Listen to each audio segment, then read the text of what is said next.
This video is set at the start of the 1930s, with three heroic pilots flying one of the most important aircraft of that era, taking on a challenge to win a prize from a wealthy philanthropist and religious leader, and a guest appearance from a soon-to-be world-famous aviator from Hull. The challenge was set in 1929. £500 for the first Indian national to fly between India and England in either direction. That was the prize offered by the Aga Khan. Aga Khan III was extremely wealthy, the spiritual leader of thousands, and a progressive thinker. The prize was his way to promote aviation in India. The rules of the race were that the flight must be solo, made by a person of Indian nationality. The flight must be completed within 28 days of the date of starting. The prize would remain open from 1 year from January 1930. This challenge was taken up by three remarkable young men. Man Mohan Singh took off for his first attempt on the 11th of January 1930 from Croydon. Aspy Engineer started on the 25th of April from England, having already flown his plane from India with a friend. And JRD Tata would start the race from India on May the 3rd. You'll notice they all started on different dates, which made for some confusing reporting in the papers and newsreels. Man Mohan Singh was from Loralai district in what was then British India and is now Pakistan. He had studied civil engineering at Bristol University and earned his pilot's licence in 1928. In 1929 he won a scholarship to study civil aviation at the de Havilland's works at Stag Lane, Hendon. In December 1929 it was reported in the Western Morning News that Mr. Singh was preparing for the race and that his Gipsy Moth was being fitted out with extended range tanks at de Havilland's Stag Lane factory. He was described as one of the most experienced and skilled airmen in the flying circle at Bristol, and had completed several long flights after studying at the de Havilland's works at Filton. Singh planned to start the race early in the new year, taking off from Croydon Airport as the weather improved. Another young pilot was reported in the newspapers to be planning to complete the race, a Mr. Gadji, a friend of Singh's, but I could find no confirmation that he made any attempt. The next pilot, Aspy Engineer, had begun life with the name Aspy Merhawan Irani. The name Engineer was a nickname given by other students while he was studying, and he embraced it to reflect his passion. For his 17th birthday, Aspy Engineer was given a second-hand Gipsy Moth by his father. Soon after he gained a pilot's licence from the Karachi Aero Club. Engineer had less coverage than Singh in the British press before the race, as he was based in India. Aspy Engineer and his friend Ram N. Chawla took off for England on the 3rd of March 1930. This was not an easy flight. Aspy later recounted that a major portion of the flight was over deserts, with few airstrips or refueling facilities. They had nothing in the way of communications equipment, and only basic instruments and navigation tools. In fact, they only had maps and charts as far as Egypt, hoping to buy more at Cairo Airport. Aspy wrote, "We had to sort of smell our way about. We were our own navigators, mechanics, refueling staff, and what have you, all rolled into one. Availability of water, fuel, food, or even a cup of tea presented quite a problem in many places, as they had to search for supplies and avoid bandits. Suffering 3 forced landings, they made their way across North Africa, then Malta, and Italy. Then on to the north of France in 17 days. They missed Paris and landed near the Belgian border. After setting off again, they found themselves lost over the North Sea in cold, heavy rain. Their fuel was running low and a headwind was reducing their speed considerably. They circled a steamship and were able to get directions using sign language. Finally, in England, they landed in a field in Munford near Thetford. Though surprised and initially not very pleased by the arrival of 2 young Indians in a biplane, the farmer eventually invited them into his house for food and drink. While they enjoyed a roast dinner and some brown ale, the local press arrived to collect their story. The next morning, on the 21st of March, they flew into Croydon at 11 a.m, where the Mayor of London and the English press awaited for them with garlands. The 2 young aviators were the first Indians ever to fly from India to England. This did not qualify for the prize, however, as there were 2 pilots. Aspy was going to have to fly back to India and claim the prize money. There was a British Pathé report from the 24th of March that stated Ram Chawla had won the prize and gave his age incorrectly as 17, which was actually Engineer's age. The error may have arisen because Chawla was the main pilot, and the rules of the prize were possibly not widely known. Chawla was later awarded a consolation prize by the Indian government, and he went on to fly solo from India to England in a de Havilland Puss Moth, and later served with the RAF and the Indian Air Force. It's not clear to me why Aspy Engineer decided to fly to England first. Perhaps it was a practice, or possibly a mistake. It was quite a risk, as he was short on time and couldn't be sure of the other pilots' schedules. And he'd also put 5,000 miles wear and tear on the Moth. Whatever reason, the British press were now aware of his attempt on the prize. On the 25th of April 1930, Aspy Engineer set off for India alone in his Moth. Before this, on the 11th of January, Man Mohan Singh, aged 24, had left Croydon on what would be his first attempt to claim the prize in his DH-60, named Miss India, with a map of India painted on its tail. Weather conditions at the start were by no means ideal. He was forced down at Manston in Kent, and then again in St Anglevere, and later at St Quentin.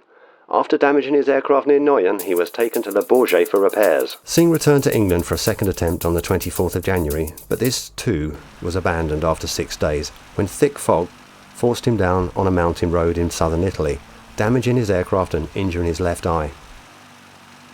He didn't give up. On the 8th of April, he took off again in a repaired Miss India for his final attempt. The next pilot in this story is JRD Tata, from the famous family of industrialists. Inspired by the aviation pioneer Louis Blériot, a friend of his father, in February 1929 he obtained the first pilot's licence issued in India. For the race he took off from Karachi on the 3rd of May 1930 in his Gipsy Moth. Another Moth! That brings us to the other hero in this story, the DH-60 Moth. What made it the ideal plane for intercontinental record attempts? Here are the Moth's stats. The DH-60G had a crew of 2, or 1, and was powered by a 4-cylinder air-cooled inline piston engine producing 100 horsepower, driving a 2-bladed fixed-pitched propeller. This gave the Moth a maximum speed of 102 miles per hour, a cruising speed of around 85 miles per hour, and a range of about 320 miles. So, nothing really remarkable except for 2 things. They were available and they were affordable. Well, affordable for the better off. The price, £450, which in today's money, according to the Bank of England's inflation calculator, is just over £25,000. It's hard to make a direct comparison, but a top-spec car from Morris Motors could cost about £400 at the time. They were also reliable, well-built and repairable enough to survive a flight to India, or indeed Australia. De Havilland wanted to build a plane that would open the skies for all, and that is exactly what they did. Here is a list of private aircraft registrations in 1930. 1 or 2 Moths appear on the list. In fact, not much else. Take a look who took the GAA registration, Geoffrey de Havilland himself. The first Moth flew in 1925, piloted by Geoffrey de Havilland, and was designed as a 2-seater touring and training aircraft that would be accessible to as many people as possible. Of his new plane, Geoffrey de Havilland later declared, "After 5 minutes in the air, I knew my hopes were justified. We had produced something outstanding in light aircraft." It proved to be a great success, and in much of the world it would be the light aircraft of choice. Pilots flying Moths racked up an impressive list of records and firsts. Flying a Moth over long distance was a challenge for a pilot. Limited range, low speed and an open cockpit.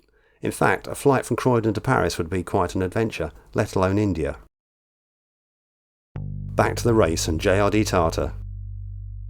He reported significant headwinds and a drift in direction as he flew towards Jask, a small town on the coast of Iran.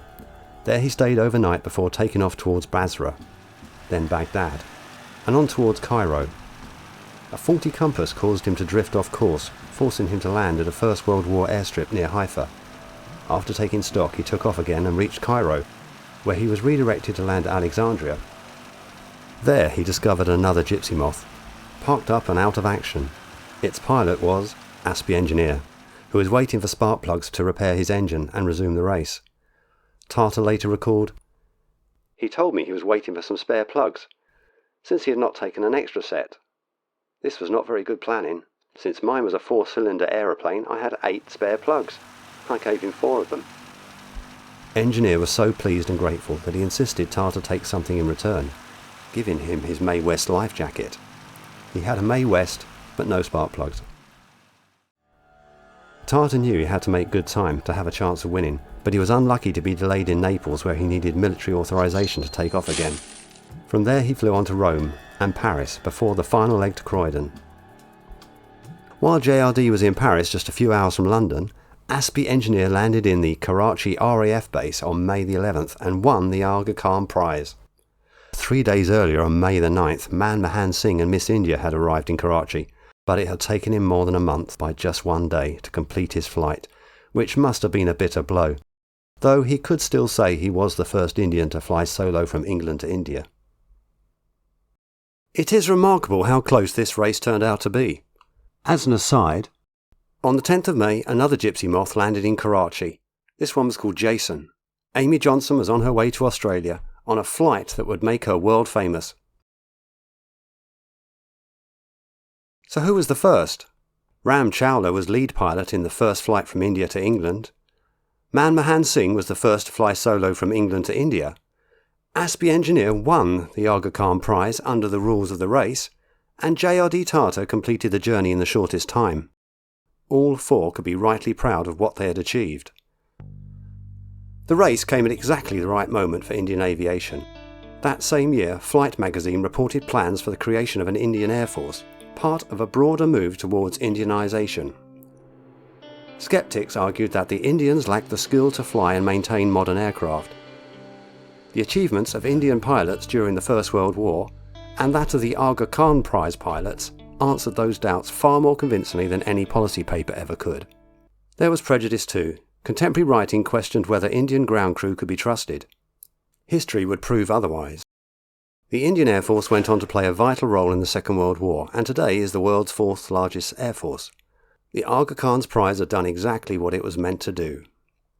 After the race, the pilots carried on flying.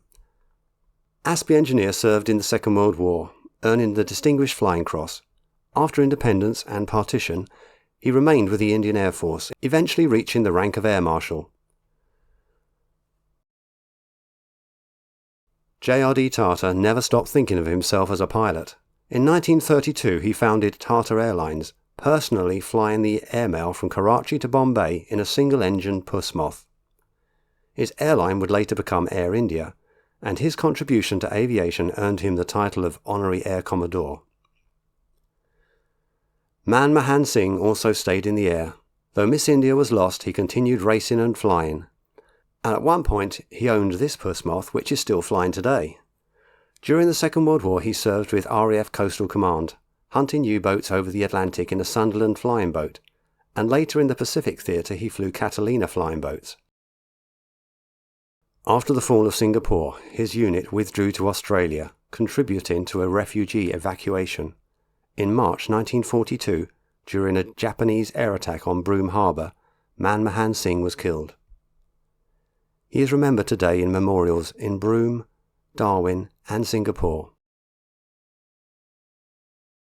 3 young men, 3 small aeroplanes and a challenge that helped launch Indian aviation into the modern age.